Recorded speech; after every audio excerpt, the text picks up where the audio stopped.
Day two of OTAs is in the books, Miami Dolphins fans. Welcome back to the Fins Up Network. It's Ben Morgan. And yeah, day one on Monday was not open to the media. So day two today, Tuesday, was the first one that was open to the media. So we are back with today's video recap. We got some highlights from today's action.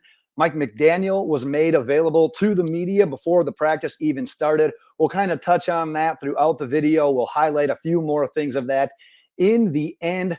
But you know what? Let's jump right through and into the action because today was the first day that anyone really that hasn't been practicing with Tua, like on the side as teammates, the offseason workouts that they do on their own, anyone got to see Tua throwing the ball since Christmas Day. And Cam Wolfe of the NFL Network actually had some footage that I've got right here that I'm going to show. So let's jump right into the footage and show you what he has got.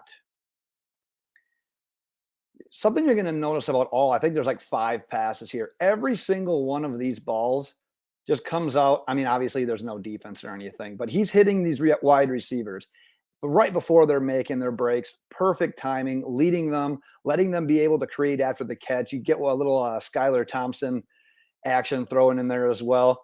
Here, I believe he's going to hit Jeff Wilson on a wheel route. Hopefully we see more action.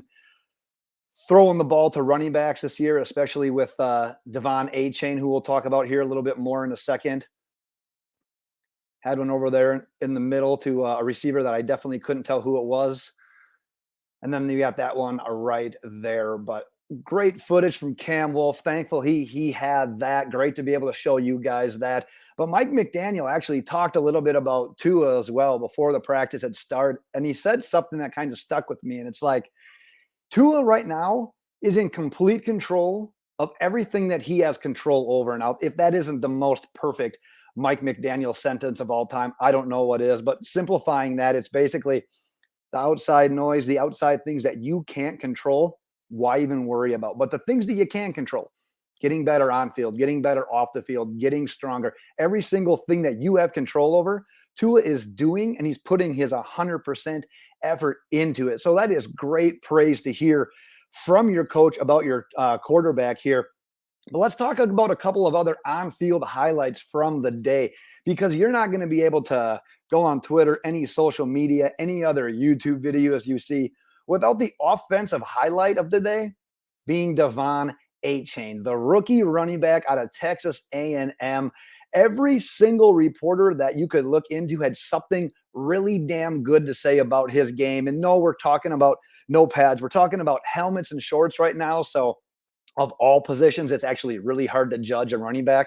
But you know what? I'm not going to be a Debbie Downer, and I'm not going to complain about good news, because he was noted with having multiple good chunk yardage plays on the ground, through the air, connected on a deep ball with Tua. And they actually asked Jeff Wilson after the practice about De'Von Achane's speed.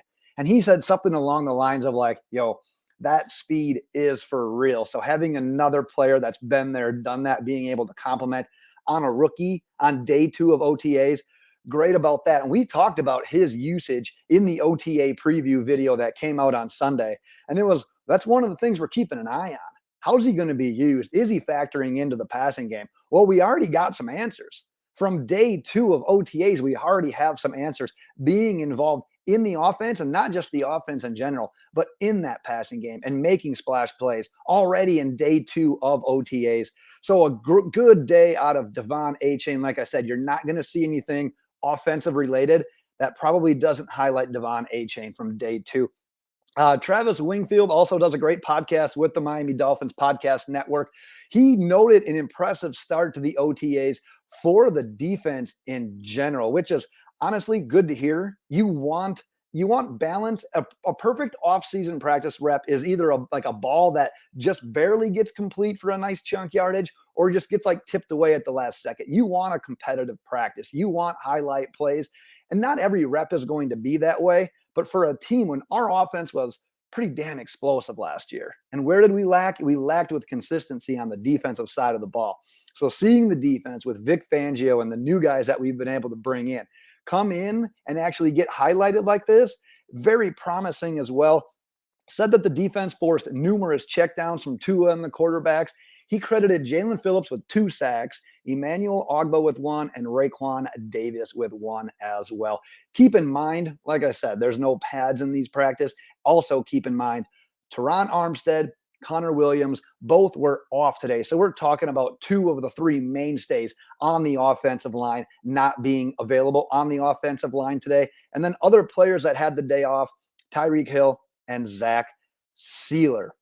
Now, Travis Wingfield also noted Cam Smith, cornerback, second rounder, already making notable plays as well. And like I said, it's tough in these first practices, but at the end of the day, I'm not going to poo-poo this good news. Do you remember Noah Igbenogany getting singled out his rookie year for OTA and training camp practices?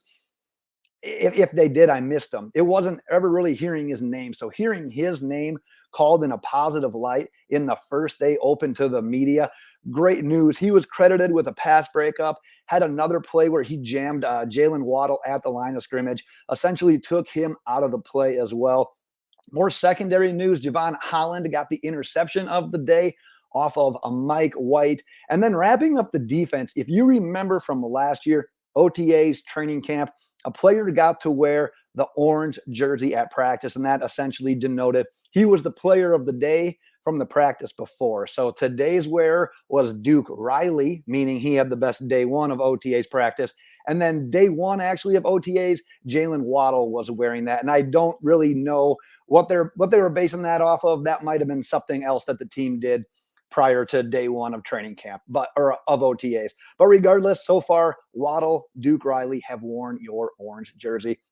Offensively, both Cedric Wilson and Eric Ezukanma noted for some highlight plays, intermediate receptions from Tua Tagovailoa, which is good. Obviously, more opportunities with Tyreek having the day off, but we need a third target to emerge. We talked about that in the preview video as well. So seeing Wilson, seeing Ezukanma make some highlight plays as well, that is good news. Also offensively, Austin Jackson said that he had off-season reconstructive surgery on his right ankle. We know that he was on the IR 2 different times last year, so he had to get that ankle right. But he was participating in team drills today, so I don't think that's going to hold him back at all. And then wrapping up, kind of circling back to the beginning, talked about Mike McDaniel's media availability. He had talked about both Brandon Jones, Nick Needham being on schedule with their rehab. And quite honestly, the first thing that came to my mind was all of last season. Byron Jones was on schedule with his rehab. But honestly, I think this is a complete different situation with these players, with Brandon Jones and Nick Needham, both of these guys. True, committed, back to the team, need him on the 1-year deal. Jones really wants to compete and prove that he's part of this defense when a lot of people don't think he's going to be a fit in Fangio's system. So good news to hear that they are on schedule with their rehab.